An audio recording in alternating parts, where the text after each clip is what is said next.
What's up, everybody? Welcome back to another episode of the Millie Maker Roundtable, talking all things NFL Week 7 with a special focus, of course, on the Millie Makers, both on DraftKings and FanDuel on DraftCheat. You guys know that. And special guest today for Week 7. No locks, but we got a stellar replacement. AP coming in. AP, how's it going, man? I mean, I don't know if you can call me a stellar replacement with the heater that Locks is on. Like, what is this guy up over the last couple of weeks? Like 300K or something? I mean, I'm going to try to fill those shoes. I don't know how it's going to go. You know, we got, me and DC with our Chiefs takes, but we'll see. Yeah, Locke's playing a dangerous game. He gets onto the Run Fear Sports team. He starts shipping everything, and he jumps off the show, man. When things are rolling, you gotta stay the course. So maybe, AP, it'll be your week. You're in the Locks seat this week, and got Patrick Mahomes on the main slate. Maybe you'll step in and get some of that Locks money into your own DraftKings account. So yeah, good stuff. Thanks for joining us, Snyder. How was your Week 6, and how you doing for Week 7? Yeah, it was an all right week for me. I was looking really good going into those afternoon games. I hit on like the majority of the studs early, and then I had about, I think, like 40% of Geno Smith stacks. Had that game stacked up every which way, and that game dudded out. I had a whole bunch of teams near the finish line and just couldn't get there. But it was an overall pretty good slate. Looking forward to jumping into this slate. I think we got some interesting spots here to talk to. Absolutely. As always, another fun week in the NFL. A few teams on by, a few main teams off the main slate as well. So a little bit, the options pared down a little bit, but still plenty to talk about. We'll go game by game on the show, as we always do. We will follow the DraftKings order of games. If you're following along at home, just open up any contest, and we'll go by the order that they have the games listed. Without further ado, let's jump into these games. First, we'll talk about Cleveland and Snyder's Baltimore Ravens. It is the Ravens 6.5-point home favorites here, 45.5 total.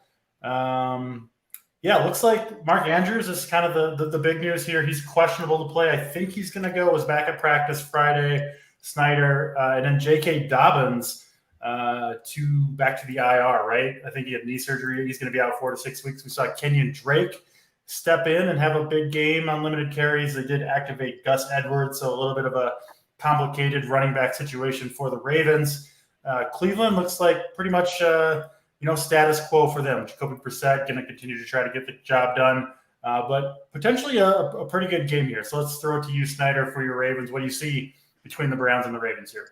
Yeah, I think there's quite a few ways you can attack this game. Mark Andrews was a guy that I was extremely overweight on last week. I think I played him at like 50% in my MME. Looking back to him again this week for sure. I think he's going to be fine. He's going to suit up and play here.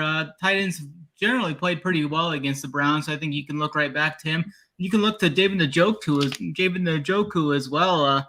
He's 5th in catches for tight ends this year with 27. So the Ravens have struggled against tight ends too throughout this year. So I think Njoku's interesting there. I really like going to Amari Cooper as like a run back. If I'm going to play like a Lamar Andrews, go back with Cooper. Cooper's still seeing all the targets this year.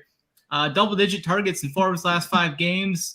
Just hasn't really been able to put it together. Had 12 targets last week, but only caught 4 of them for 44 yards. Did find the end zone for the second straight week. So I think Amari Cooper is a nice low-owned play in for our larger field tournaments. Mark Andrews is going to be one of the higher-owned guys, I think, since we don't have a Josh Allen and some of those guys on the slate. I think Lamar Jackson is going to see some ownership. It looks like Lamar and Geno are kind of the two cash guys. So I don't think Lamar's ownership will get out of hand, though, maybe like 15% or so, but I think that's fine. So I'm going to be on some Lamar, Mark Andrews, and then running it back with some Amari Cooper. I also like Nick Chubb, always like Nick Chubb. I mean, I think he's going to be like 5% owned or something. I mean, he's definitely got that upside to crack off like 3 touchdowns. It's always kind of frustrating, though, with him right around the goal line, him and Kareem Hunt. You never know who's going to get the goal line work, but definitely always in on some Nick Chubb in tournaments, 8K. I don't think he's going to see any ownership. He's a guy that could break the slate too. With Austin Eckler is going to be the main chalky or running back up for spending upwards. So I think he's going to come in very low owned. So I think there's a lot of ways you can attack this game. I don't think it's going to be too highly owned outside of Lamar Jackson. I think Mark Andrews' injury is going to kind of keep his ownership lower than it should be, I think. Yeah, Lamar, 3 kind of pedestrian games in a row for him, due for a breakout. We know that could happen at any time, right? And the time to jump on Lamar Jackson is after some of these rough games. Ownership, it's not going to be low. I think it's going to be spread around at quarterback this week, as it typically is. But yeah, maybe 10% Lamar, something, no big deal there.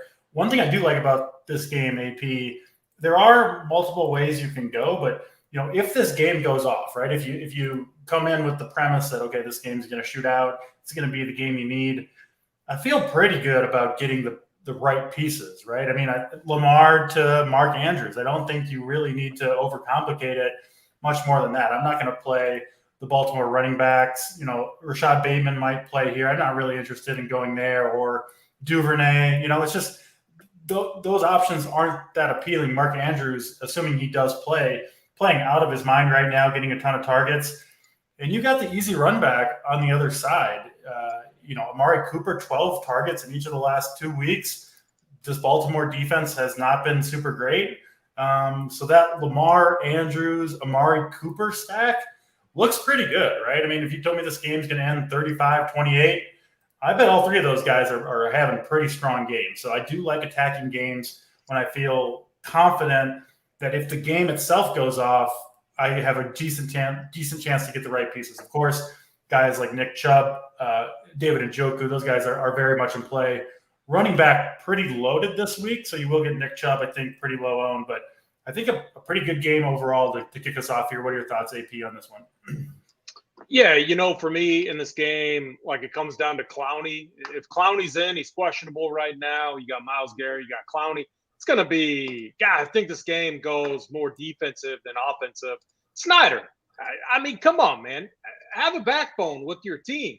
Nick Chubb breaking the slate against your Ravens? No way. Absolutely no way. I don't see that happening at all. I can't pay, what is he, like 8K, 8.2K? Yeah. 8K. I can't pay that for Nick Chubb here. I just, like you said, DC, so many really good running back spots here. So SNYDER, I think your Ravens are fine here.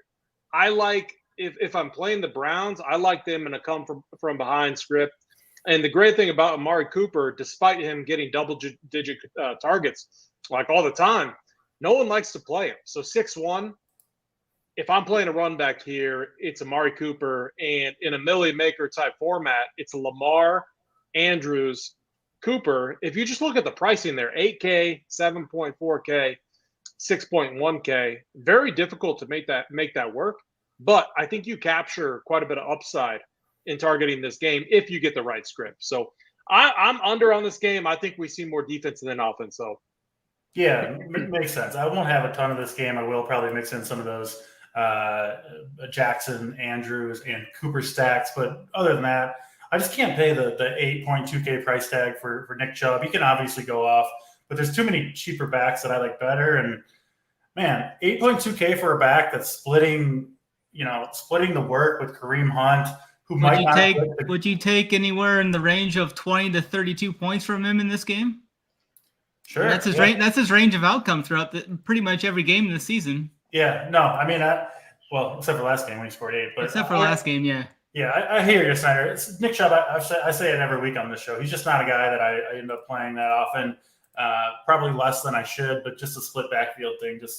I don't know. I just have a hard time swallowing it, especially for such a high price tag when there are so many good, cheaper backs on this slate. So that's Cleveland, Baltimore. We'll move on to the next game. Tampa Bay, Carolina. Of course, the big news, Carolina doing the smart thing, I think, and trading Christian McCaffrey to the San Francisco 49ers. You don't usually see that many, in-season big NFL trades like you do with NBA, baseball, right? Where teams that are kind of out of it at the trade deadline, they kind of ship off their veteran stars every year.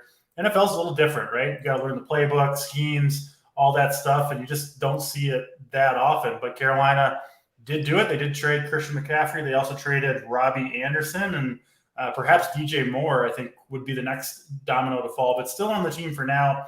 But, I mean, Carolina, talk about a team in shambles, right? They've been awful all year. Their quarterback's now injured. PJ Walker was just horrendous last week. I think he had like a 0.1 yards of average depth of target, just insane stuff. And now, I mean, this team has got to be just, just down and out, AP.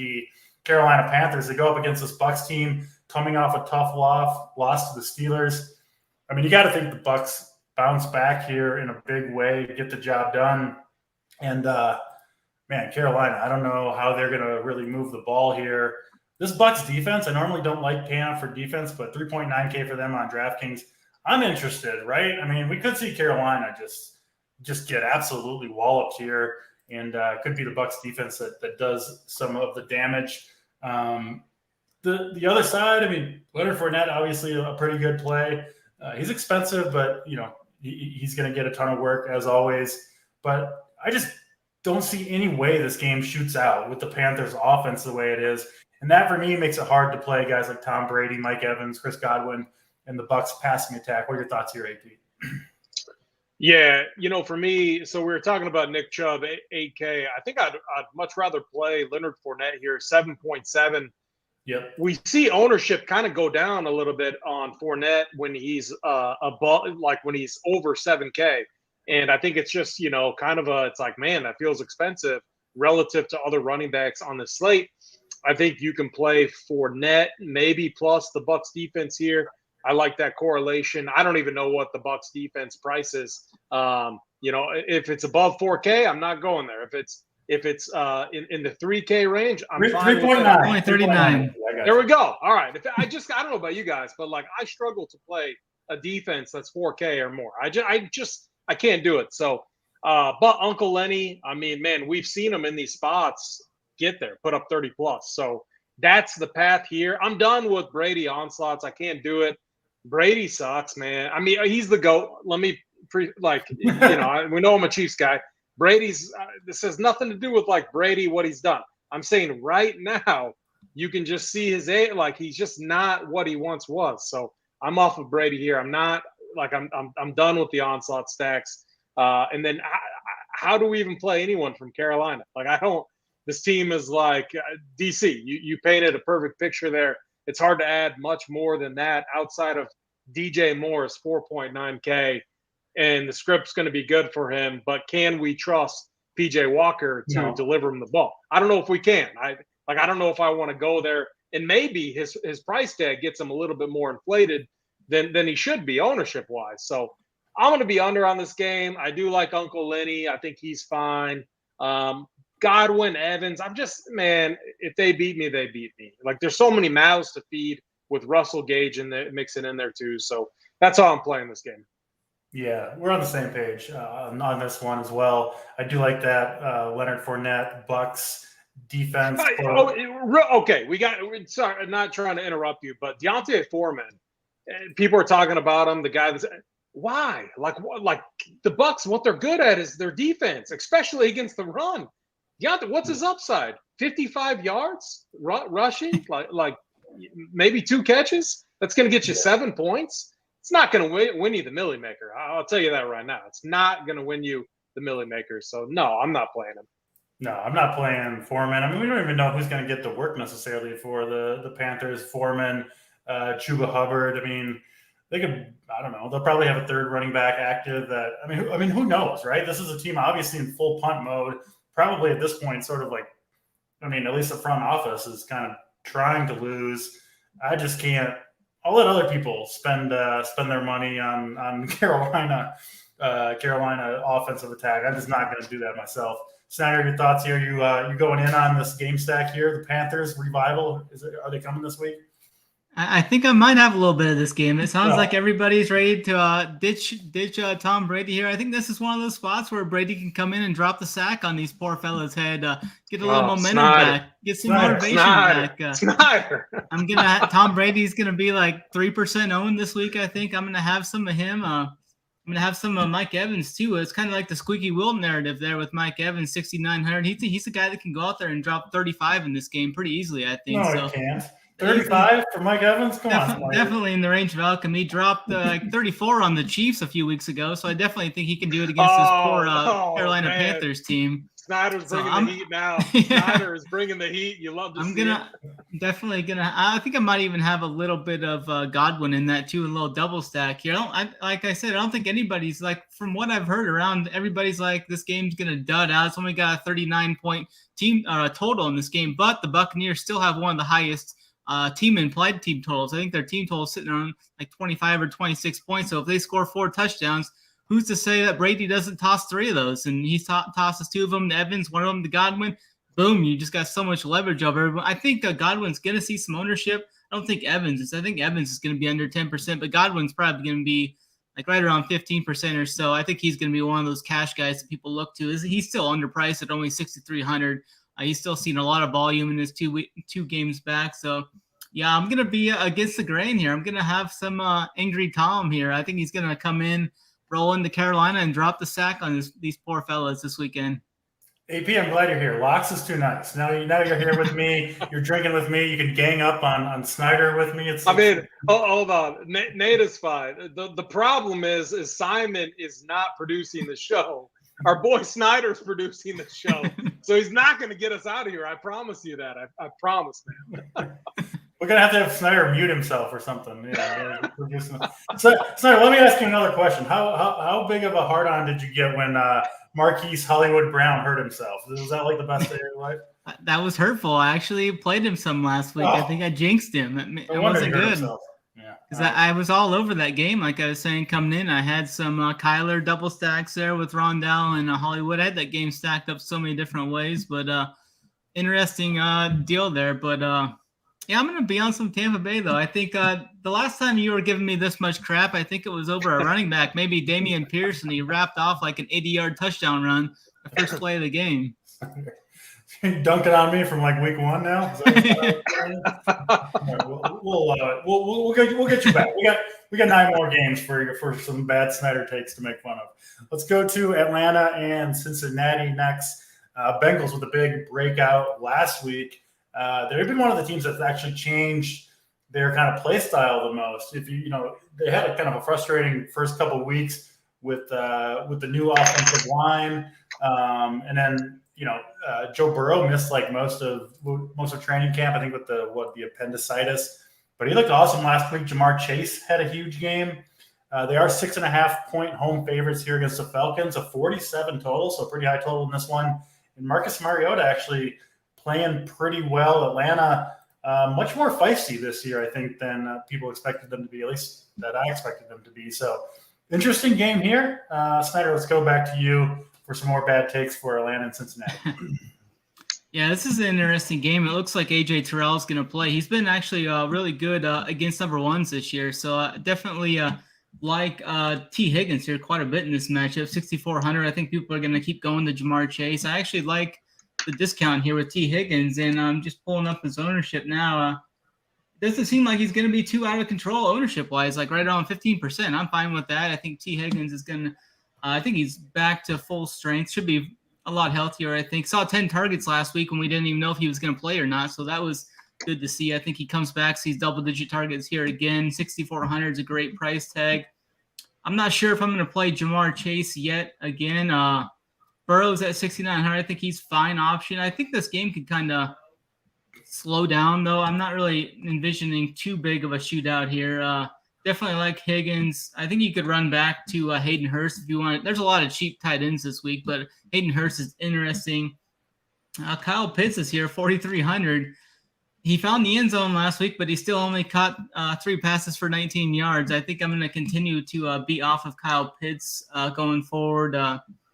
Yeah, it's not too much here for me. I think Joe Mixon is a great tournament play, too. I'm looking at his ownership. I guess his ownership's coming up since the last time I seen. He's right around like 15 to 20%, so he's fine. I think mainly just Higgins for me in this game. I'm not going to go back to Drake London. Like I've said, they're just not giving Marcus Mariota the opportunity to throw the ball much this year. His completions are like 14, 7, 13. I mean, he's just not really getting much work, so that worries me with the ceiling of like a Drake London and stuff. So mainly just T. Higgins for me in this game. Yeah, that makes sense. I think the path here for the Atlanta pass catchers, right, is Cincinnati's offense keeps on rolling. they get up early and they're kind of forced to throw the ball, right? I mean, I think that's at least a possibility. If you would have told me, AP, at the beginning of the year that a healthy Kyle Pitts would be 4,300, in a game script that at least in theory should favor him and force the Atlanta to pass a little bit more, man, it's still hard to play him, though. He's just not getting the targets. And I do think tight end is pretty strong this week, right? Andrews and Kelsey both on the slate. There's some cheaper guys that I like, so I'm with you, Snyder. Probably not going to go to Kyle Pitts myself. I don't know. I mean, Atlanta obviously wants to run the ball, but it's possible that this game just doesn't allow them to do so.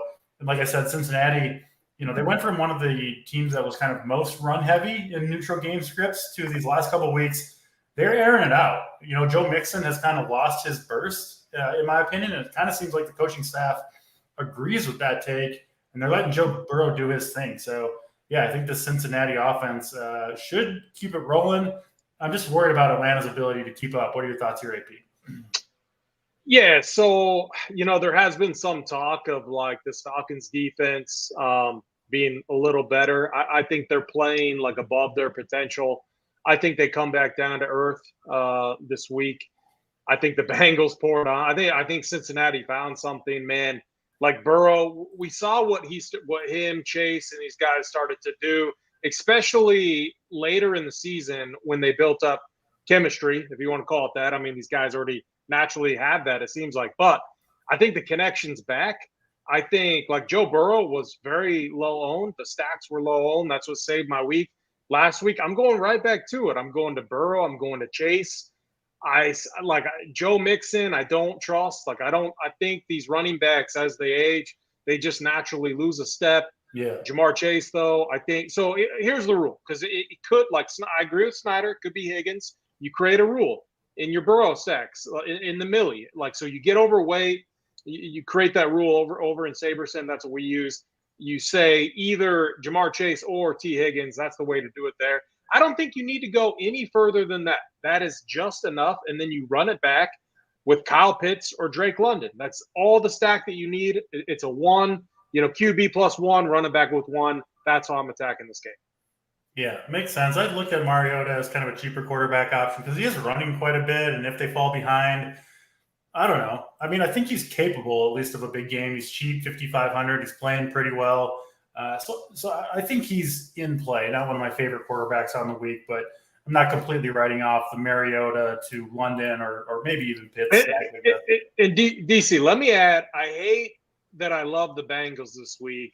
Like, I hate it because this Bengals team absolutely owned Mahomes last year, owns the Chiefs, and so I want to hate this team, but I just can't, man. I think they're good. I think they've underwhelmed so far this year, and I think that we're going to see them rise kind of back up to the top, and that's kind of what I see. So I want to buy low on the Burrow stacks. I'm going to continue to do that this week against the Falcons.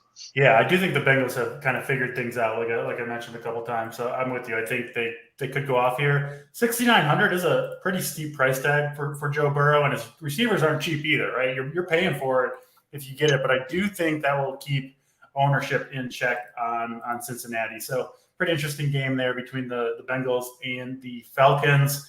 We'll go to another, I think, very interesting game between the Detroit Lions and the Dallas Cowboys. Lions they've been on, obviously, they were a big driver of our guy Hoops winning millionaire lineup. And then they went to New England and just shit the bed. Got shut out in New England. I think we kind of called that one on the show, going outdoors. But now off the bye week, they go to Dallas a little bit healthier. And then, the Cowboys do have a very good defense. The Cowboys will get Dak Prescott back, which could change things. I think he's going to be pretty good to go. I think they let Cooper Rush play like an extra week just because, he's undefeated, right? He's winning every game. Dak Prescott coming off the broken thumb. So I do think Prescott should be good to go here. And the Lions, their defense has just been absolutely steamrolled by, I think, pretty much every offense that they've faced so far. So potential shootout here, AP, between the Lions and the Cowboys. 49 total, one of the highest on the week. Dallas 6.5-point home favorites. I could see this game honestly going a number of different ways. So interested to hear your take here, AP. Man, I mean, the total is somewhat attractive, but this Dallas defense is so good. They really are, top to bottom. They are so good. They've been carrying this team. And I could see many scripts here where the game goes under and we get a mix of Zeke Elliott or Tony Pollard, and it's kind of a guessing game between the two. Obviously, we like Pollard between the two, but it's very difficult to play him when Zeke is the one getting the volume.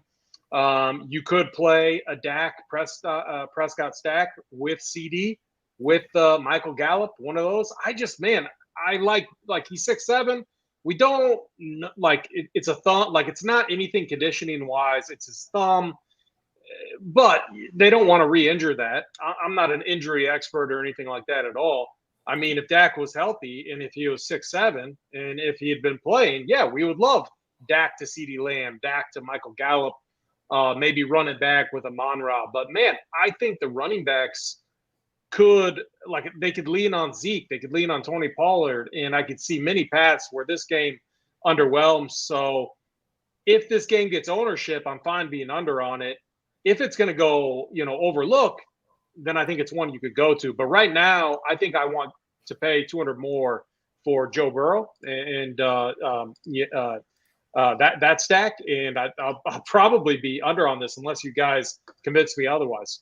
Yeah, I mean, I think the Cowboys, obviously, I think their preference would be to win this game with their defense and their running game, right? And I wish, if Zeke or Pollard, if either one of them were out of the picture, I would love to play, whoever it was. Pollard obviously would prefer, or Zeke, but hard with the split backfield. And, they're not that cheap, right? Elliott, $6K, Pollard, 5.7K. Hard for me to get there. It's hard to know what the Cowboys' game plan will be exactly, Snyder.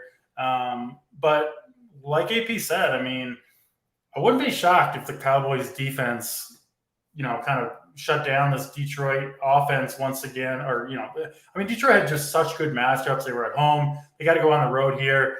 Cowboys, obviously, a very scary defense, a lot of talent. You obviously got Micah Parsons, maybe the best defender in the NFL right now. They've got good outside corners. I think we could see a huge game from Amon-Ra St. Brown here, right? Because the Lions probably going to give up points to Dallas one way or the other, right? Whether it's with the running backs, whether Prescott gets going, their defense is just so bad. And with Micah Parsons rushing the passer, DeMarcus Lawrence, the pass rush that the Cowboys have, and the outside corners, you got to think that the plan for Jared Goff is going to be to get the ball out quickly, which is Amon-Ra St. Brown, right? Everything kind of points to him as far as what things I'm looking at. So I really like him. Trying to figure out what to do with Dallas is a different story. I probably won't end up on that many Cowboys. I just kind of want to see what they look like in Prescott's return. But yeah, Amon-Ra St. Brown looking like perhaps a potential core play for me. What do you see between the Lions and the Cowboys here, Snyder? Yeah, I think that's a great take there on St. Brown. I think he's only going to be right around 10% owned too, so I think that's great. Dallas has that great pressure, so Goff's going to be looking to get rid of the ball early. So that's right on there with St. Brown's game. Like you said, he's got that low ADOT. I think he's going to catch maybe 7 balls in this game. I think he'll see double-digit targets in this game for sure.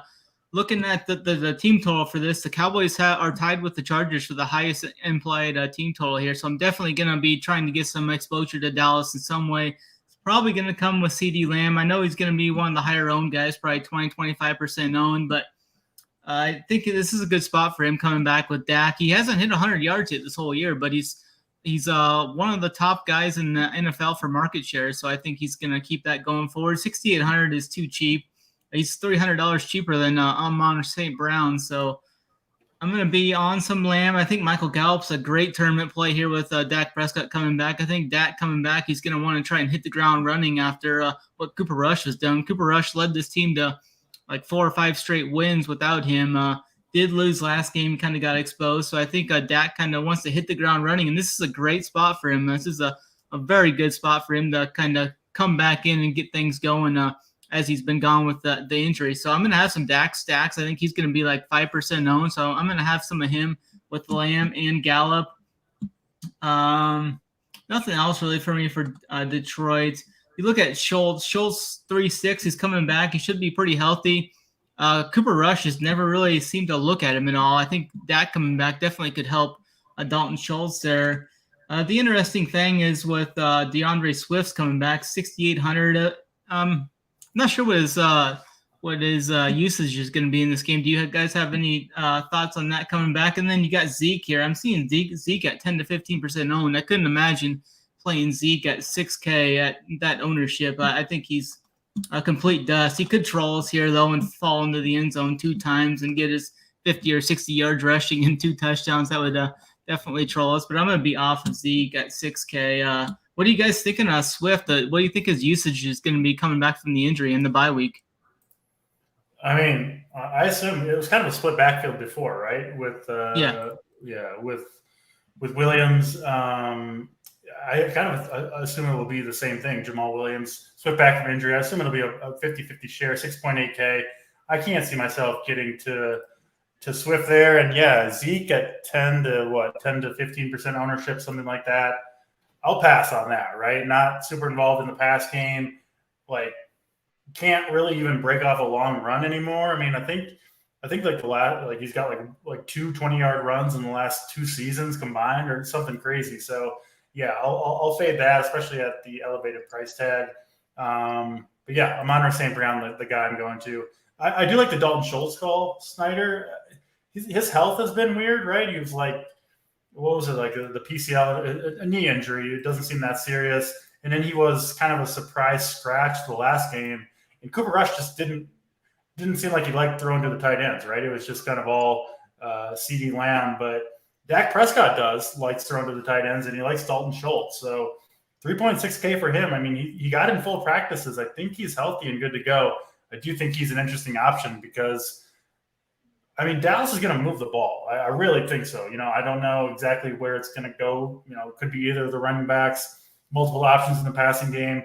But I do feel pretty confident in their offense putting up points. So I do kind of want to get some pieces of the Dallas offense. I just don't necessarily know which ones quite yet. We'll keep it going. The Giants and the Jaguars next on the docket. It is the Jaguars at home here. They are 3-point home favorites, a modest 43.5 total. Trevor Lawrence, AP has been kind of up and down. Still not really fully sold on him. He is coming off a pretty decent game against the Colts, 25 fantasy points. In that one, we've seen Christian Kirk. He got off to that great start to the year, but he's faded a little bit.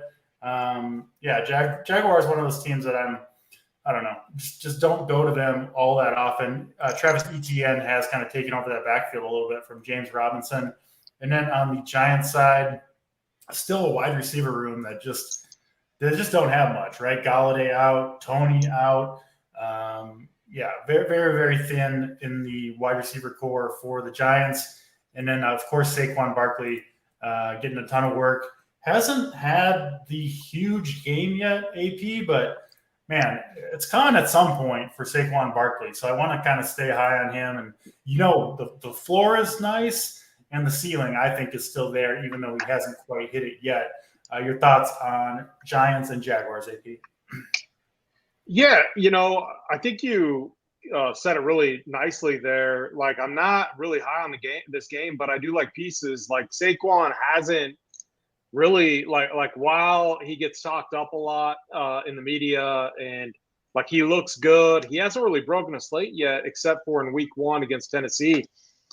Man, this could be the week. Like, he's their offense. I do like Wan'Dale Robinson as well.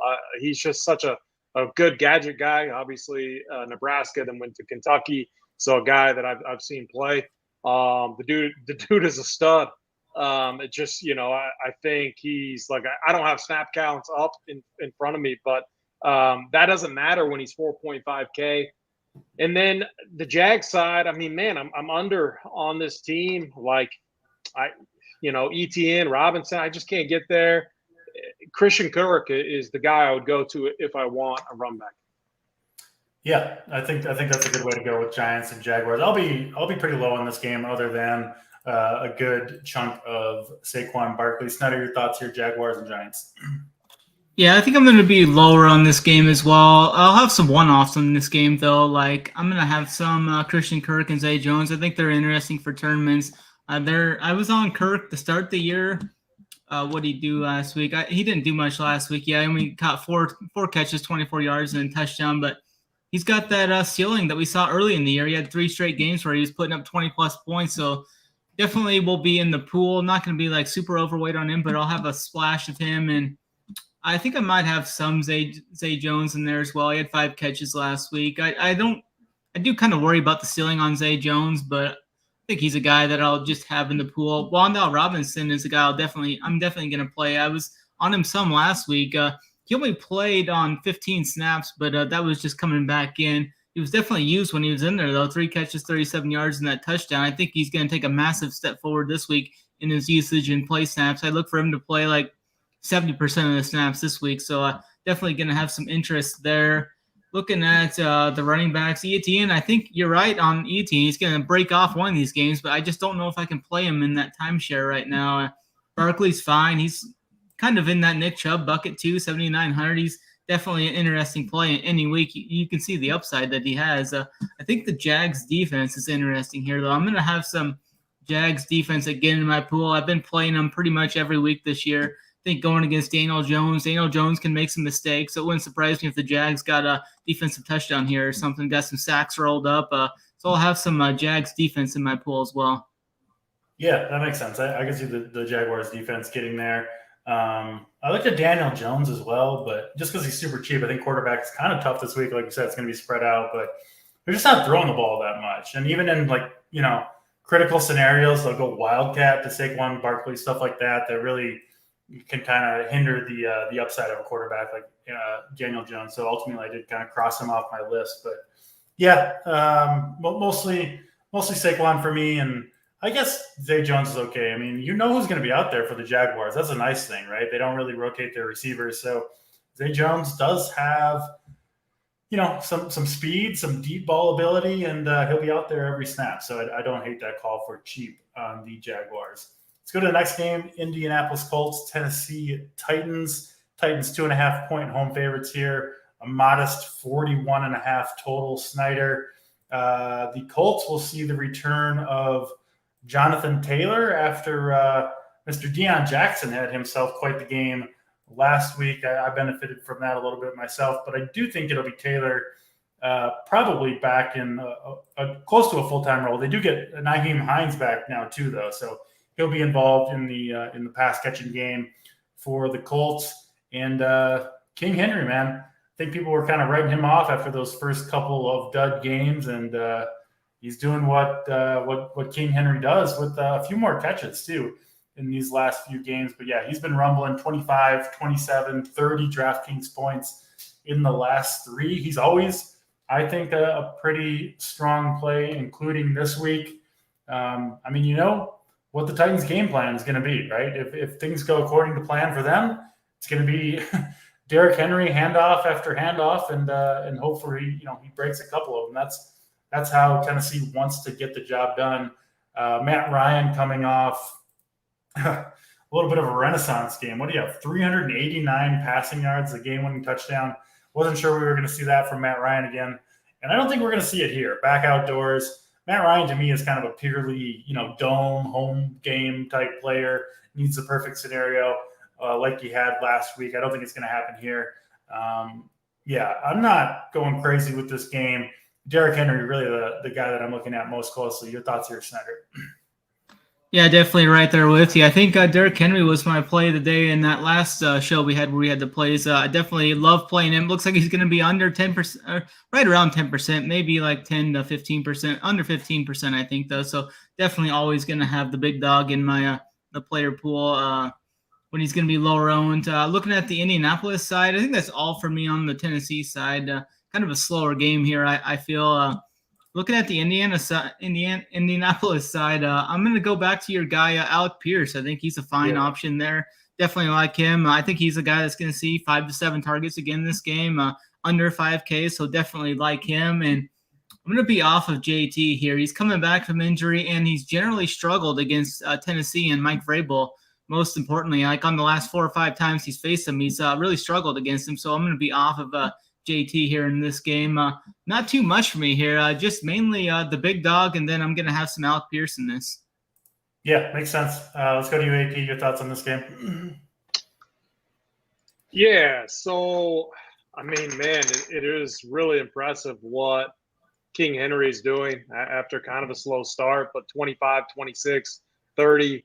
And then just look at the volume he's getting. 28 rushes, 22, 20, 2 targets, 5 targets, 6 targets, and he's 8.2K.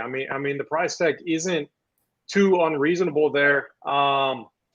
Under on this game, but if we're going to target it, I think you do play Henry. I think maybe you play the Titans defense to correlate.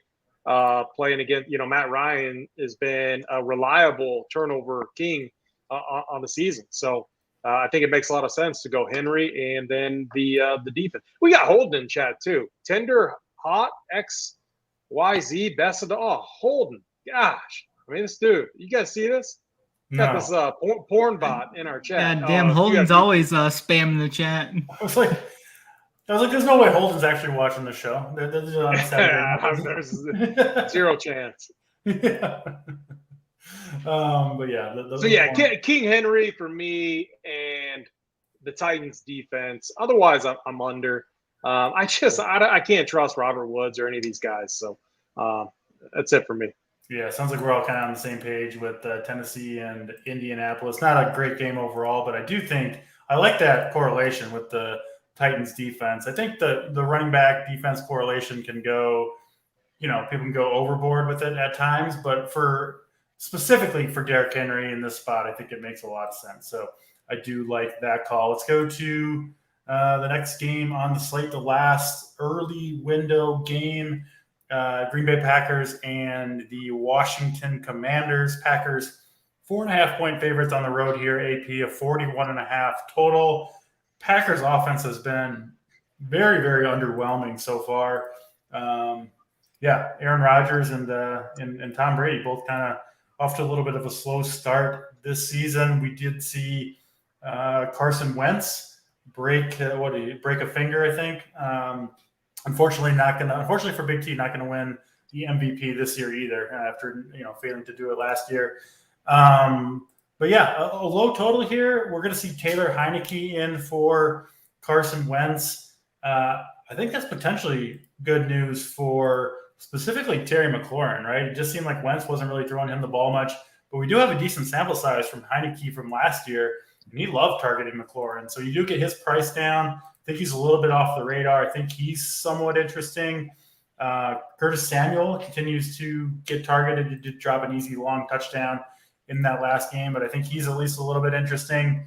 And then from the Green Bay side, Allen Lazard has kind of emerged as Rodgers' number one target. He hasn't had any massive games, but he's looked pretty damn good out there, and this is a good matchup. Of course, you've got Aaron Jones, you've got A.J. Dillon as well in that timeshare. And then a timeshare, I think, too, for the Washington backfield with Robinson,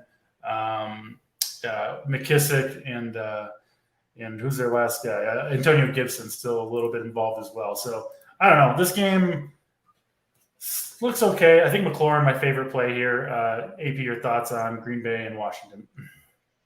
Yeah, so I think the spread here is kind of indicative of what Vegas feels about this Packers team right now, which I think aligns with how we feel about them. They're just not that good right now. And because when I think of this matchup, Aaron Rodgers going to face a backup in Taylor Heineke, I on paper, it's like, man, Green Bay should be favored by a touchdown. They're not. 4 points. So I'm not saying like stack Taylor Heineke here. I'm not saying like I like Brian Robinson or any of the running backs. Again, I like the show already because I'm in line with you. I'm glad you brought up Terry McLaurin. 5'9". Not many people are going to play him. I like him as like a nice one-off piece here or a secondary stack. Maybe Allen Lazard, Terry McLaurin. No one's going to play that. We know Allen Lazard is Rodgers' favorite target. So you have the opportunity here to potentially capture a lot of the touchdown upside, a lot of the production upside out of two players alone in targeting Allen Lazard and Terry McLaurin as kind of a wide receiver one versus opposing wide receiver run, and then moving on to different games. So that's how I have interest in basically that, and that's it. Outside of that, I don't love this game. I mean, Aaron Jones, he's up there with these other pricing-wise, up there with these other elite running backs that I just think are better plays. So I can't go there as well. So, for me, I'm kind of in line with you. Yeah, I can't pay the 7.6K for Aaron Jones when he's in a timeshare and with the other options available. Just can't do it. When you got Barkley there, I mean, King Henry, and then cheaper backs as well. So I won't be going to Aaron Jones.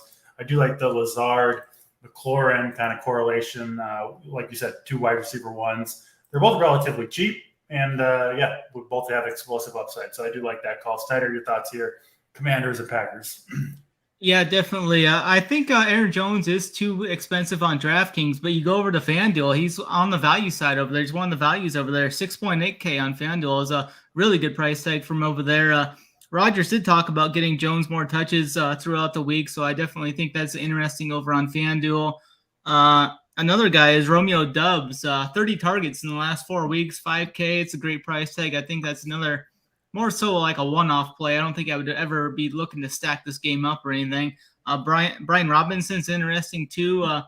Got into the end zone. I think we could see him get into the end zone a couple times here. Green Bay struggled against the run this year. He's got a nice price tag on DraftKings and over on FanDuel. He's 6-1 over on FanDuel. And your guy Terry McLaurin, I could see getting to him this game some. I think I like playing him more so on FanDuel. I think that suits his play more. I think he's kind of that big play threat, get you a touchdown and some such. He's only 6-2 over on FanDuel too, so definitely a guy that I'll have in the player pool over there. So not too much for me in this game though.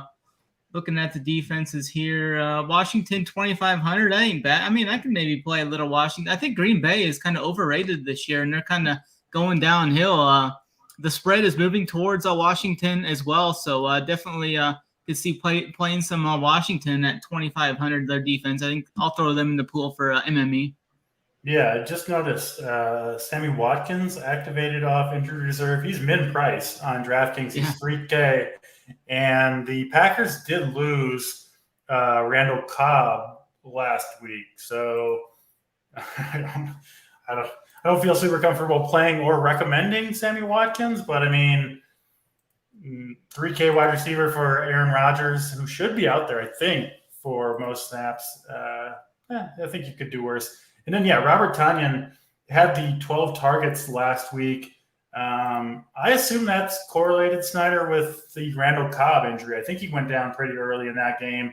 Obviously, Tonyan kind of works in the same areas that Cobb does, and they don't really have another slot receiver, right? Like Lazard and Romeo Doubs, I think, are both kind of outside, bigger type receivers. So, maybe a little bit of Robert Tonyan. I mean, Aaron Rodgers, if you think he's going to turn it around, he's got some pretty cheap weapons, and you know who's going to be out on the field. So, I don't know. Maybe I'm talking myself into this garbage game a little bit too much. We got to move on before I get too many Packers into my lineup.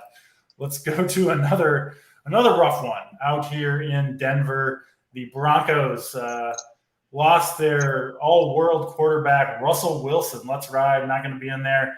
Big upgrade for the Broncos going to Brett Rypien.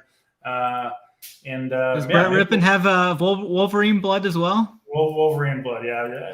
If you follow me on Twitter, you know I'm sick of Russell Wilson. Have been for a number of years. And, hopefully we won't have to see Russell Wilson anymore. I'm sure he'll be back next week. But in any case, it will be Brett Rypien starting. I'll be honest, SNYDER, I don't know that much about Brett Rypien, but hey, he can't be worse than Russ because this offense was looking real bad. The running back situation is a complete mess. Melvin Gordon got the start last week and played 7 snaps, even though he was healthy. Apparently going to get the start, but they've got Mike Boone, Latavius Murray. I can't go to any of those 3 guys, frankly, for Denver. And then the Jets, they prefer to run the ball. They're playing pretty good. The defense looks good. I think you could potentially look at the Jets' defense in this one if you wanted to. And then Breece Hall is the guy that I'm really looking at from the Jets. This dude looks insane in terms of a talent perspective. I'm sure I'm not a huge college football guy. I'm sure you guys watched him in college more than I did, but man, when I watch him play, he looks like a explosive play waiting to happen every time he touches the ball. He's getting more and more work, taking that work away from Michael Carter. I think Breece Hall here at 6.2K is an excellent play. And then also for the Jets, Elijah Moore demanded a trade, and they're just like, no, we're not going to trade you, but you're going to have to sit out a game. So he's going to be on the sideline.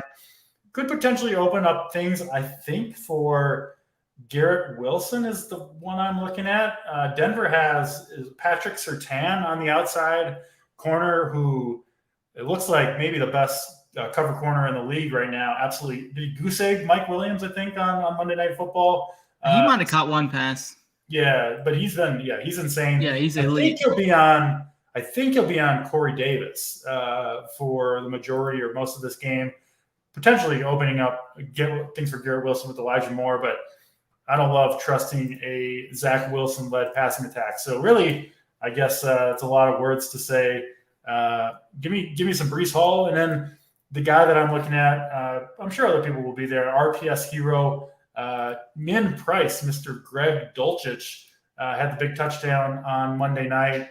He was out there, I think, almost every snap that they passed the ball. I assume he's got a little bit of chemistry with Ripien too, right? I mean, he was kind of the backup tight end for Albert O most of training camp. Ripien, the backup tight end. Sometimes you see that connection there. So I do like Dulcich there at 2,500. But yeah, I mean, I don't think, Snyder, you really want to go overweight on this game too much. No, yeah, I'm right there with you. I think it's just Breece Hall and the Jets defense. I'll correlate that and pretty much just move on from there.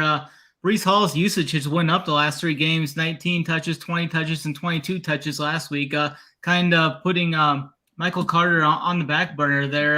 Breece Hall's found the end zone in 3 straight games, 66 yards rushing, 97 yards rushing, and then hit 116 rushing too. He's seeing work in the pass game as well, so definitely in on Breece Hall at only 6,200. And I just like stacking him up with the Jets defense there at only 2,600. I know the Jets defenses are going to be popular.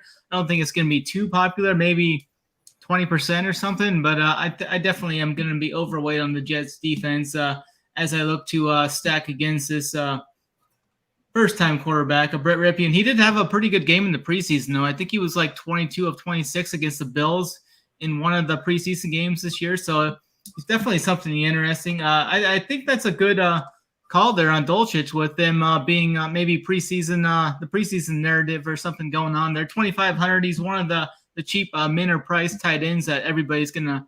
I think he's one of the top 3 people are gonna go to. I just don't know if I could play him if his ownership's gonna get to like 15 to 20%. I think I'm gonna be out if his ownership gets that high.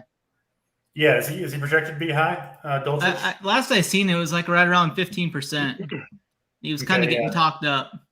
Yeah, he scored on that crazy. One play. 15%? The one play he played on, that one play he scored on in that game was a busted coverage, and that guy got sat down. That defender never got to play on the field the rest of the night too after that play. Yeah, but I mean, 2,500 for a tight end that we know is talented. We know he's going to be out on the field. I don't mind it, even if he's a little bit chalky. Your thoughts here, AP? I mean, we've spent a lot of time talking about a game that's going to absolutely suck. I mean, like, I get what Snyder's saying. Like, Breece Hall is a stud. Going to Denver and playing on the road is no joke. Like, the Chiefs have to do it. I've watched so many of these games. Yeah. This is a tough spot for the Jets. It really is. And I think I think the Broncos win this game, and I think they do it because of their defense. So I like Latavius Murray. He got all the work. Now I got to look into this a little bit more. Come on, Gordon. AP, this is worse than a Snyder. You're not playing Latavius Murray. Did you not? He got all the work. I mean, Melvin Gordon is dust. He was on the side. I'm saying I got to look into this a little more to make sure there wasn't something else going on. But Melvin Gordon was not Mike on the field. Mike Boone's still there too. Yeah. Mike Boone sucks. They don't like Latavius got all of the way. He got like 17 touches last game. So I think they split snaps, 21 snaps to Boone, and it's a Millie take, but it's just if the Broncos win, how? I don't want to play this game. I really don't. If I could avoid it at all costs, I will. Outside of like the Broncos defense, or Jets. Play both defenses. But like Dolchich, I like as a tight end, but not if he's going to be chalk. So it's a spot like in a Millie Maker format that I would like to get off of. But Melvin Gordon he was not on the field at all. Like, I don't have the snap counts in front of me. I'm just going off. No, he played like 7 snaps. No, yeah, for sure. Yeah. Supposedly he had a meeting with the coach this week, and they got things ironed out. So who knows what supposedly Ty Lue just told me Reggie Jackson's on going to be somewhat limited tonight. I mean, the coach speak is really getting to me tonight. But yeah, if I could, I would fade this game completely. I just don't like it. I think it's going to be an ugly game. I'll leave it at that. Yeah, 37 total. You can do worse than just crossing that one off and moving on to an 11-game slate. So I get that. I don't want to come on the show and get made fun of for talking up Latavius Murray. So he did look good. Like, he looked okay. Like he looked somewhat explosive. Way better than Melvin Gordon. I will say that. Yeah.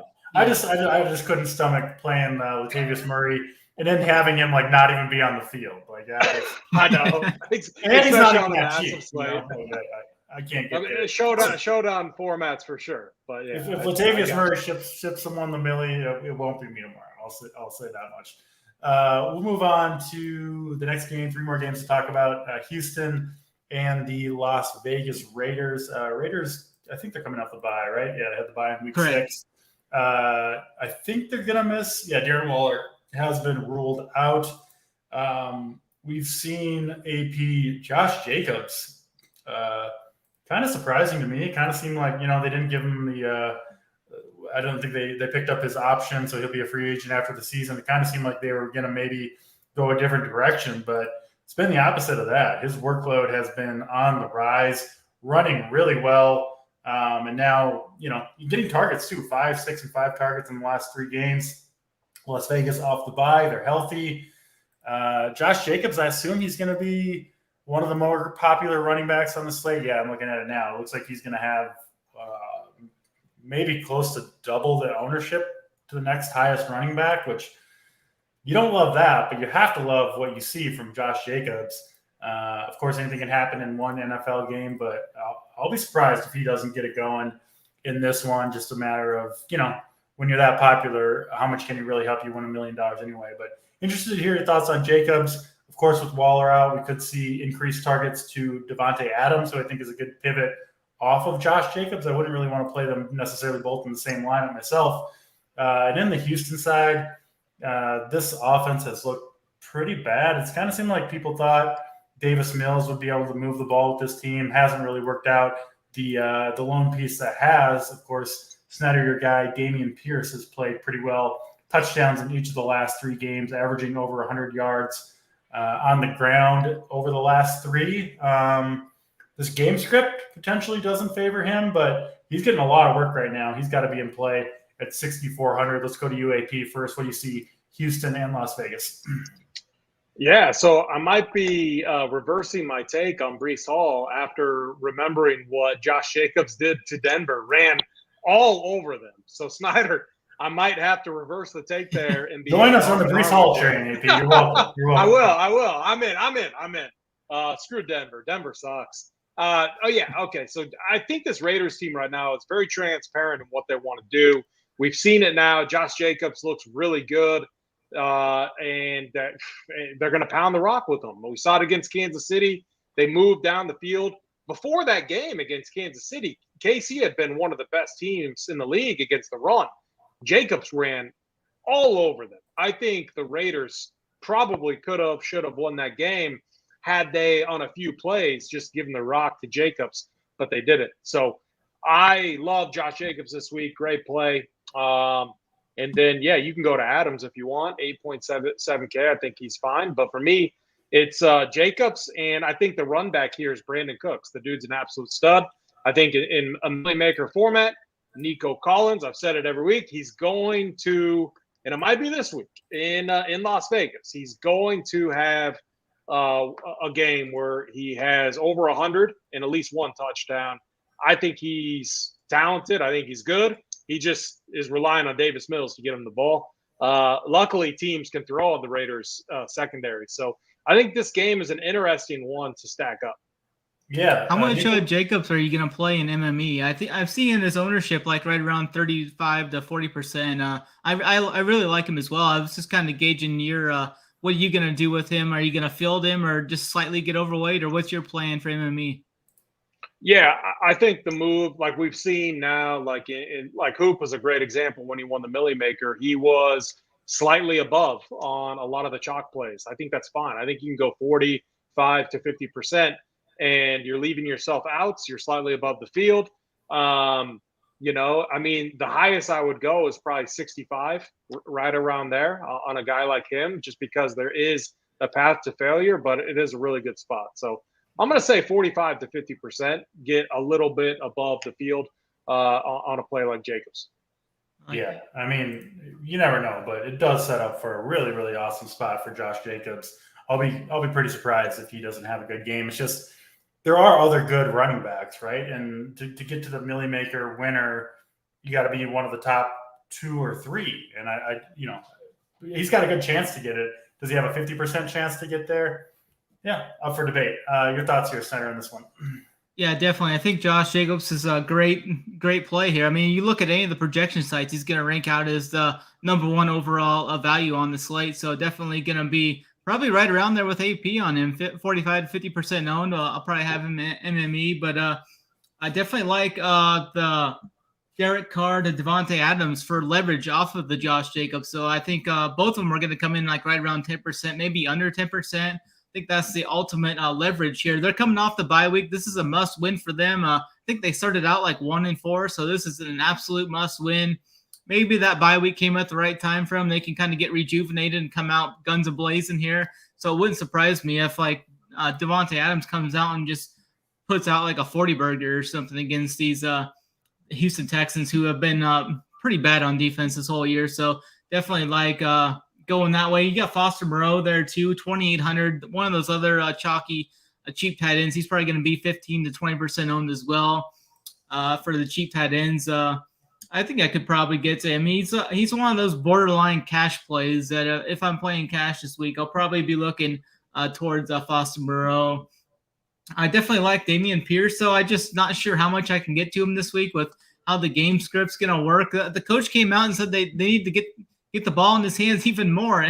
He's carried the ball 26 times in his last game, and the coach is like, we need to get Pierce the ball more. So interesting to take on there. 6,400 isn't a bad price tag. I'm not sure how much I can get to him. I'm checking his ownership right now. I see 15% or so on him, so that's not bad. I can maybe just field him or something. I'm not sure what I'll do with him there. I do think if I'm playing that stack, I'm going to bring it back with Brandon Cooks. I think 6K, he's definitely got the upside to catch a bomb or something here. So that's a good low-owned GPP play that I'll be looking to bring back that Devontae Adams, Derek Carr stack.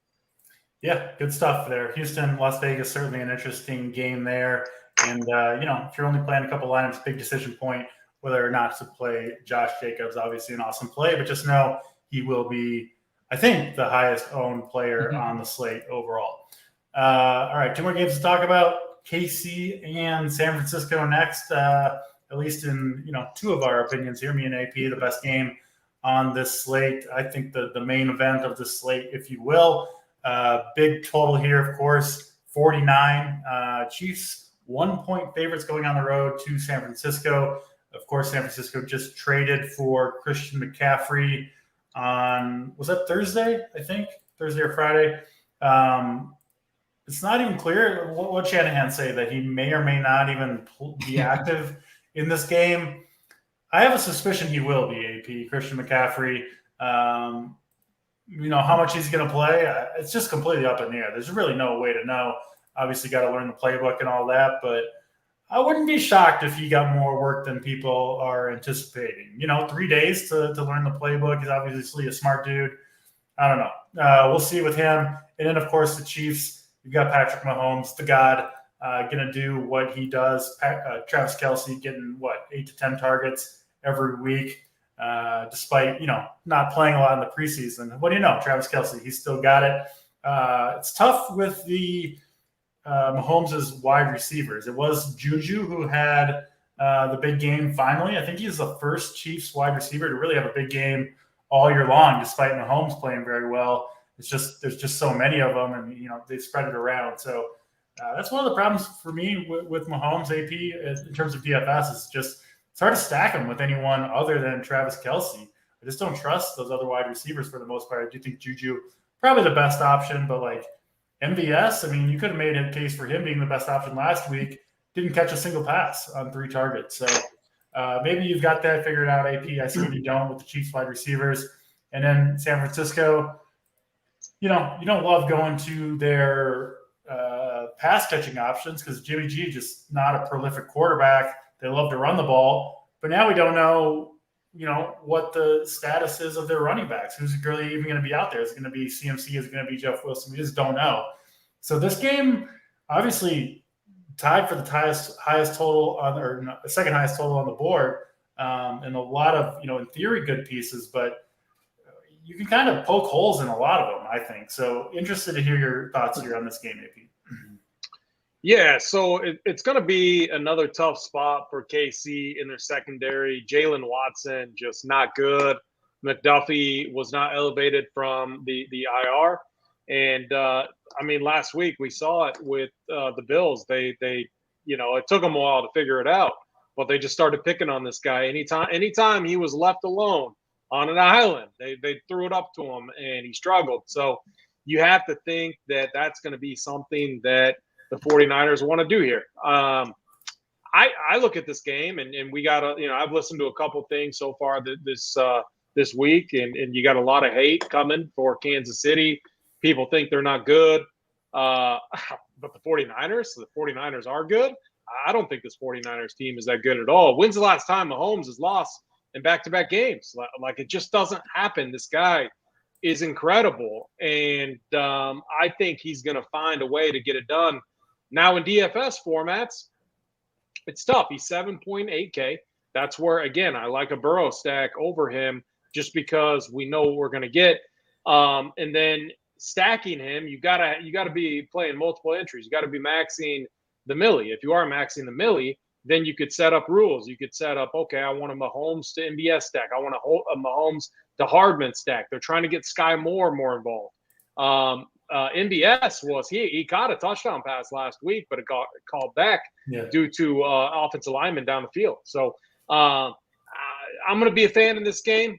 This game is going to be tough from the KC side. Kelce, no wrong there. I'll never tell anyone not to play Kelce, but we could play Mark Andrews, who's less expensive. The target share is very similar to a Travis Kelce. I think on the 49ers side, it's probably the way to attack this game. Brandon Ayuk, Deebo Samuel, depending on where Christian McCaffrey's at, if he's going to be in there. If he plays, everything just gets really tough. Maybe we see this game be a little bit more defensive. This Chiefs defense outside of Jalen Watson is not bad. They held Josh Allen in the Bills, the best team in the league, to 24 points? And most came really late. This defense is really holding this team together. And they have multiple pieces out right now. So long term, I feel very fine about Kansas City and what they're going to do as they get healthy. Last week they were, one of the corners that came in was a dude off the street, like a dude from the practice squad. So again, I think it's going to be a tough game. It's going to be one that's unpredictable to target in DFS. And while I'm going to be watching this game, I just don't know if I'm going to have much exposure. MVS 4.4 is really interesting because he does have upside, but he can get vultured in so many different ways. So it's a tough game. I really can't sell you on it any more than that, DC. Yeah, I'll have some Mahomes to Kelce stacks. It's just there's just not enough volume there for the Chiefs wide receivers, right? Like even if you get the touchdown, 15 fantasy points isn't enough at the wide receiver position to win a million maker. And it's hard for these guys to really even the Juju touchdown was just the 3 defenders ran into each other, right? And then it was kind of fluky. He's not very explosive. I don't know. I just have a tough time with the Chiefs. DC, I do gotta laugh. He almost got caught by someone too that started off chasing him down 8 yards behind him. I mean, Juju looked pretty slow on that play, but it was a really awkward play. The other thing, real quick question for you, because I was looking at a Mahomes to Kelsey stack. The problem is 7.8K and 8K. That doesn't allow you to do a lot with your lineups. I think if I was going to stack it, it would be a double stack with and I'm talking full on Millie. They're trying to work in Sky more. It would be like a Sky Moore and like an MVS super, so I could spend up elsewhere. You know what I mean? And run it back with like a Debo is how I do it. Yeah, I get it. It's just tough. I mean, those wide receiver spots are precious in the Millie Maker. You need big scores out of all three of them and all four of them if you use one in the flex. And like you said, the Mahomes to Kelsey stack is enticing, and I will have some, but it's like pretty much the two most expensive guys at each of their positions.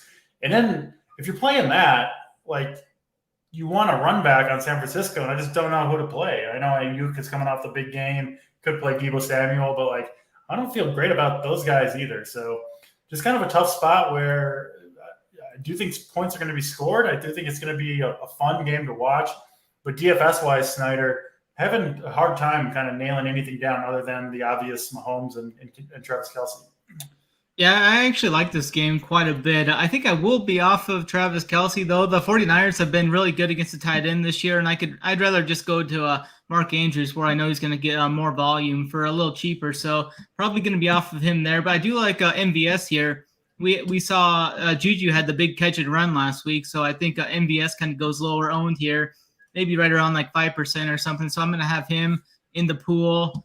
I like Deebo Samuel quite a bit this week. I think he's going to be virtually unowned, maybe under 10%. I really like him here. I kind of hope McCaffrey does play a little bit to force Deebo more so out into the formation. We've seen this Chiefs defense give up 50-plus points to the wide receiver position in 3 of the last 5 games. So I definitely like Deebo here. I don't think he's going to be as owned. We saw Ayuk have the big game last week, so I think people would rather go to him for cheaper too. So I'm going to be overweight on Deebo here this game. I think this is the George Kittle spot though too. When we target George Kittle, we need some pushback from the opposing team to get the 49ers to get passing the ball a little bit more.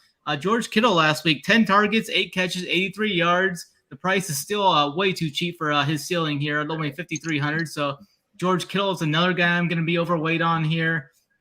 I don't think I'm going to play Jimmy G though. Call. I'm just gonna.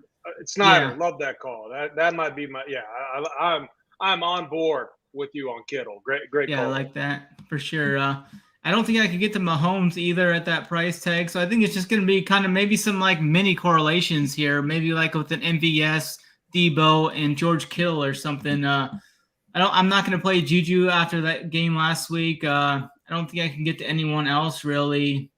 Looking at the defenses here, San Francisco is only 2,700. I could see maybe getting to them. I think I'm going to have them in the pool just because I think San Francisco actually wins this game. We're seeing 75% of the tickets coming in on the Chiefs here, and all the money's coming in on the 49ers. The spread was at 3, and it's dropped to 1.5. I think the 49ers could even be favored by this time tomorrow going into the game. I mean, Snyder. I mean, man, Josh Allen barely snuck by Mahomes last week. Jimmy G. He's going to San Francisco. I think this is a rough. I'll take some Snyder bucks if you want to back the 49ers. Slide on in to me. Yeah, I'll let you know tomorrow. I think I'm gonna have something on the 49ers. Depends on if I tease them up or something. I might do a long teaser where I can get through the 3 and the 7 to get the Niners at plus 7.5. I think that's very, very enticing there. But I'll let you know for sure. I think the 49ers shock them here. The 49ers are good. The defense is strong. They're getting Joey Bosa back here too. Trent Williams is coming back. Everyone is on the week. 49ers, Snyder. I don't 75% of the tickets are on the Chiefs. Shit about the Chiefs. Oh, the Sharps are on the 49ers. Sometimes the squares win, baby.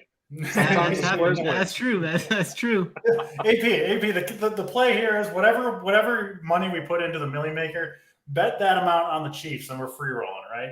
That'll cover. Yeah.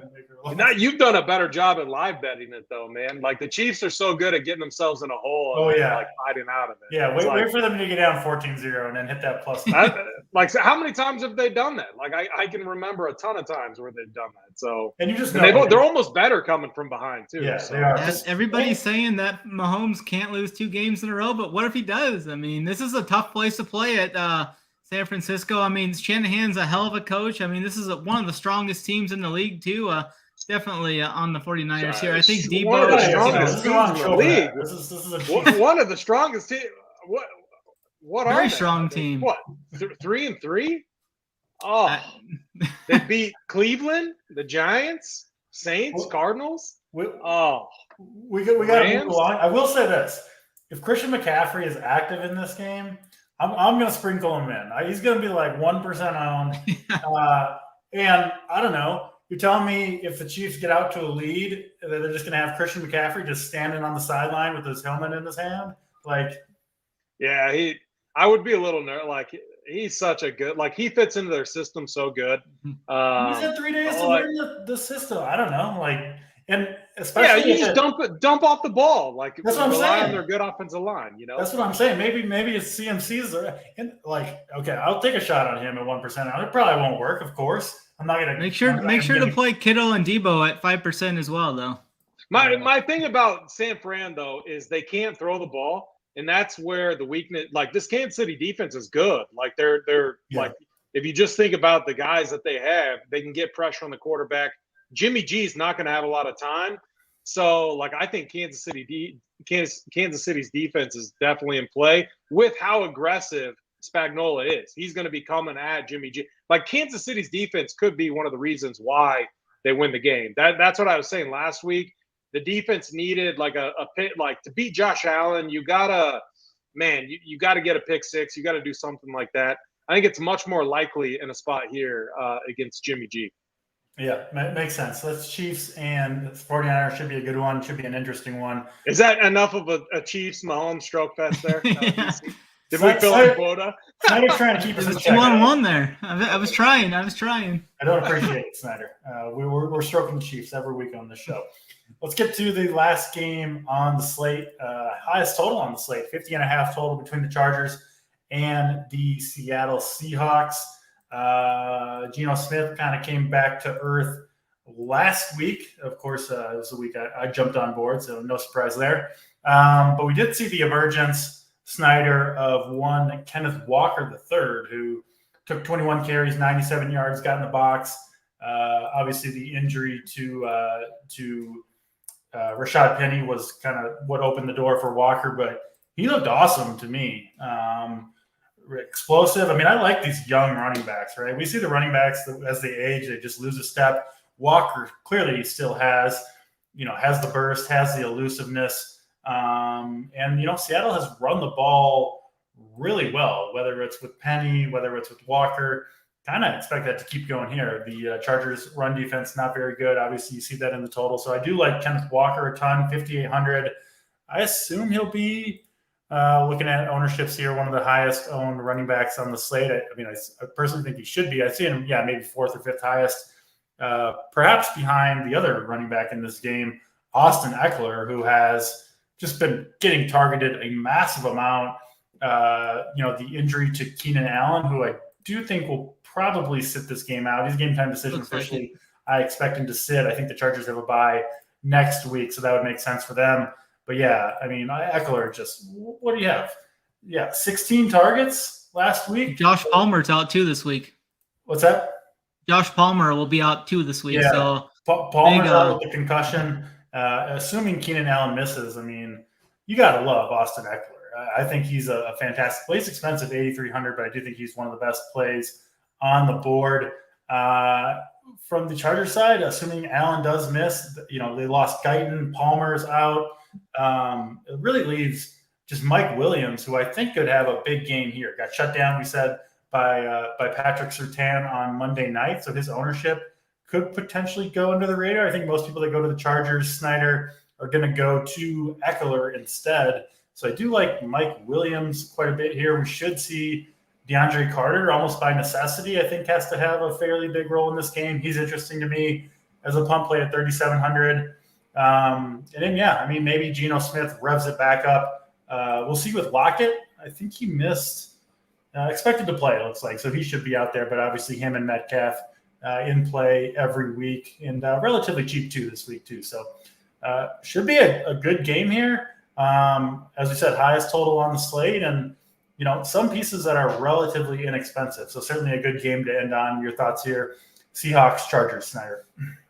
Yeah, for sure. I think this is one of the spots I'm going to go right back to the Seahawks here. I'm going to try and stack this game up a lot of different ways. We saw Hoop just onslaught the Seattle team, where he could play the quarterback, running back, and the receiver. So that's definitely in play here. I think I'm thinking that Walker is going to have more ownership than Eckler. I think Walker's probably going to be, maybe even upwards of like 25% ownership. I think Austin Eckler with the high price tag, that's going to keep his ownership more so in check than it should be, maybe right around 20% maybe or something like that. So I'm definitely on Eckler, especially if we get the news that Keenan Allen is out. I think we'll see Eckler catch 10 plus passes here possibly. He's being used all over the field. Number one running back in fantasy this year, I believe. So definitely I'm going to be right there. I think DeAndre Carter's interesting punt play here if Keenan Allen is out. 3,700, hasn't really done too much. He had 5 targets last game. He's had a few targets in every game though, so maybe he can catch one and take it to the house and do whatever he needs. Get you 12 to 15 points will be enough for that 3,700 price tag. So definitely like that. Going to I think Gerald Everett's an interesting option there. Noah Fant's actually been really good for Seattle this year. He's stepping right in. 7 targets, 5 targets, 4 targets, 6 catches last week, 3 catches the week before. Down in the end zone 3 games ago. So he's right there in play. 3,100, another one of those cheap tight ends that you can make work. You can stack Geno with 2 pass catchers. I don't think I would stack him with all 3 of them, but maybe max 2 I would do. Right there with Lockett, looks like he's going to play. I like DK Metcalf a lot this week too. He's coming off that down game last week. Saw 7 targets, but only caught 2 of them for 34 yards. I think he's got that big upside. And then Mike Williams I'm seeing ownership right here. It's got to come up more than that. I'm only seeing 5 to 8% ownership on him. I know he's had a couple of down games, or at least a 1 down game last week where he only caught 2 passes for the 17 yards when he was on the locked up by Patrick Surtain. But I think this is a great flop leg bounce back spot for Big Mike there at 7,200. Price tag is just fine. I think that's fine. Looking at the quarterbacks, Geno Smith is probably going to see a decent amount of ownership, maybe 15 to 20%. That's one of the guys people are looking for the cash games. It's going to be either Geno Smith or Lamar Jackson, I believe. 7,200 for Justin Herbert is fine. I like stacking Herbert up with Big Mike and maybe even Austin Eckler as well. So I think there's a ton of ways I'm going to be looking to stack this game up, kind of more so like I did the Seattle-Arizona game last week, and hopefully this one can hit. Yeah, makes sense. Seattle and the Chargers, your thoughts here, AP? Yeah, so this is one of the more interesting spots where I think it's very transparent. And what I mean by that, if the Chargers put up their implied team total of 28 points, we know where that production is going to come from. It has to come from Austin Eckler, Mike Williams, Gerald Everett, or potentially Trey McKitty, in my opinion, depending on the status of Keenan Allen. DeAndre Carter for sure too. But I think it's just, it's Herbert, it's Eckler, it's Williams. So, what I'm going to be looking at, is it possible to stack up Justin Herbert, Austin Eckler, and Mike Williams in a build? What does that look like when you do that? And then is it possible to run it back with one of these options from the Seahawks, Kenneth Walker, Metcalf, Lockett? This is just a phenomenal game to target, a phenomenal one to get overweight on, to where there's a reasonable chance that if this game goes off, it's likely that Justin Herbert puts up a big score. It's very likely that then Mike Williams gets there. Yeah. And if they exceed 28, if they get 31 or 35, I could see all 3 guys going off. And I think you make it work with Trey McKitty, 2.5K. If you look at what they're doing with Parham, is it Donald Parham? That's his name, right? Yep. They were really getting involved in their last game. A guy I looked at playing in showdown formats. I believe, is out. So it's going to be Gerald Everett, who obviously has been their main guy, and then Trey McKitty is going to be their other guy. 2.5K, going to be unowned. I would rather take McKitty over Dulich, I believe is his name, right, from Denver. Who's going to be 15 to 20% owned. So I think this game is really interesting. We know on the Seahawks side, it's going to be Kenneth Walker. It's going to be DK Metcalf. It's going to be Lockett. Let me add one more thing there to it. Seahawks are coming off a brutal game against the Cardinals that was just brutal to watch. We all stacked it up. We have a bad taste left in our mouth. Look what happened in that Thursday night game that we just had with the Cardinals. That game went absolutely off. I think we see the same thing here. I think this game goes over the total. I think it's where fantasy is won this week, and I'm going to be very overweight on Chargers Seahawks. Yeah, should be a good one. Like you said, I think we know where the production is going to come from for the most part. So that'll do it. That's all 11 games, breaking it all down. Thanks for joining us on this Saturday night. Of course, we've got the full gamut of shows coming up on Sunday morning. AP, I assume you'll be there to kick it off in the morning. We've got the Morning Wood, of course, with Big T, Hoop, and Crane. You want to give the guys a play of the day? Play of the day. Yeah, you're right.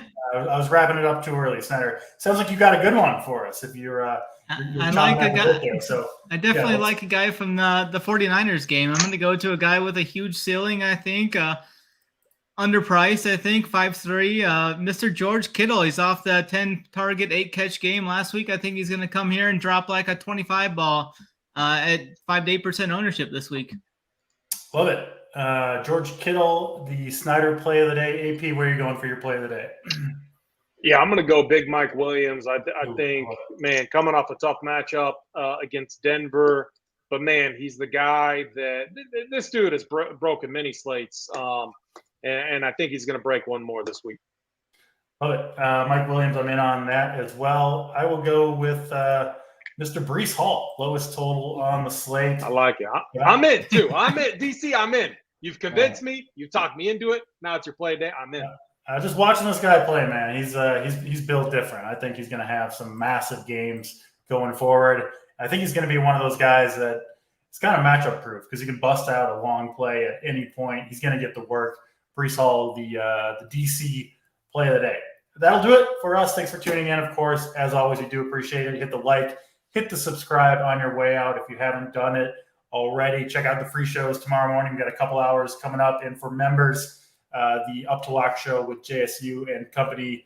Of course, check that out if you are a member. And if you're not a member and do want to join us, you can use the promo code RPSHeater25, 25% off your first month's payment. All right, for Snyder, for AP, I'm DC, and we'll check it next time.